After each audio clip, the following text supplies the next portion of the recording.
చేతన్ పాకిస్తాన్ ని కొట్టడం పెద్ద మ్యాటరే కాదు, కానీ ఆ బలహీనుడు వెనకాల కూడా ఒక బలం ఉంది, అదే చైనా. చైనా లిటరల్లీ మన ఇండియాని చుట్టేసింది చేతన్. ఫస్ట్ నేపాల్ చైనాతో 1389 కిలోమీటర్స్ బార్డర్ షేర్ చేసుకుంటుంది. డే బై డే ఇండియాతో ట్రేడ్ తగ్గించుకుంటూ చైనాతో ట్రేడ్ పెంచుకుంటుంది. 2019 లో చైనా నేపాల్ కి డబ్బులు ఇచ్చి మరి ఉత్తరాఖండ్ లో ఉన్న 300 స్క్వేర్ కిలోమీటర్స్ ఏరియా వాళ్ళ మ్యాప్స్ లో చూపించమని చెప్పింది. దీనివల్ల బార్డర్ ఇష్యూస్ రేజ్ అయ్యాయి. సో ఈ ఇష్యూస్ వల్ల ఒకవేళ వార్ జరిగితే నేపాల్ చైనాకి ఎక్కువ సపోర్ట్ చేస్తుంది. ఇకపోతే పక్కన ఉన్న భూటాన్, వెస్ట్ భూటాన్ ని సౌత్ టిబెట్ అని చెప్పేసి చైనా ఆక్యుపై చేసింది.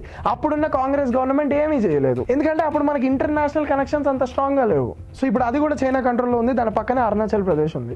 ఇక దాని పక్కన ఉన్న మయన్మార్ కి చైనా మొత్తం సప్లై చేస్తుంది, ఫుడ్, వెపన్స్ అన్ని. ఆబ్వియస్లీ మయన్మార్ చైనా కంట్రోల్లోనే ఉంటుంది. ఇకపోతే బంగ్లాదేశ్ కి 1975 నుంచి లోన్లు ఇచ్చుకుంటూ వచ్చింది. అరౌండ్ $8 బిలియన్ లోన్ వరకు బంగ్లాదేశ్ కి ఇచ్చింది. అది రీపే చేసే పొజిషన్ లో లేదు. సో ఆబ్వియస్లీ బంగ్లాదేశ్ చైనాకే సపోర్ట్ చేయాలి. ఇక కింద ఉన్న శ్రీలంకకి చైనా లోన్ ఇచ్చింది. శ్రీలంకలో ఉన్న ఫ్యామిలీ పాలిటిక్స్ వల్ల ఫైనాన్షియల్ క్రైసిస్ వచ్చింది. ఇప్పుడు శ్రీలంక లోన్ రీపే చేసే పొజిషన్ లో లేదు. ఆబ్వియస్లీ చైనా చెప్పినట్టు వినాలి. ఇక ఇటు సైడ్ మాల్దీవ్స్ కి ఇండియాకి ఉన్న సత్సంబంధాలు మీకు తెలిసిందే. డైరెక్ట్ గా వాళ్ళు గెట్ అవుట్ ఇండియా అన్నారు. మన మోదీ గారు లక్షద్వీప్ కి వెళ్ళి లక్షద్వీప్ ఐలాండ్స్ ని ప్రమోట్ చేశారు. మన వాళ్ళందరూ మాల్దీవ్స్ టికెట్స్ క్యాన్సిల్ చేసుకున్నారు. దానివల్ల వాళ్ళ ఎకనామీ మీద దెబ్బపడింది. సచ్చినా వాళ్ళు ఇప్పుడు సపోర్ట్ చేయరు. ఇక పైన పాకిస్తాన్, దానిపైన ఆఫ్ఘనిస్తాన్, దానిపైన ఇరాన్. ఇజ్రాయెల్ తో మంచి కనెక్షన్స్ కోసం ఇరాన్ తో లొల్లు పెట్టుకున్నాం. సో అటు సైడ్ మొత్తం శత్రువులే మనకి. ఈ చైనా రెడీగా ఉంది వాళ్ళకి బ్యాకప్ ఇవ్వడానికి. చైనాకి మన ఇండియాతో ఈ లొల్లు ఏంట్రా ఇట్లా చుట్టుకొని కూర్చుంది అంటే, మనది growing economy with high population. ఎప్పటికైనా మనం చైనాకి ముప్పే.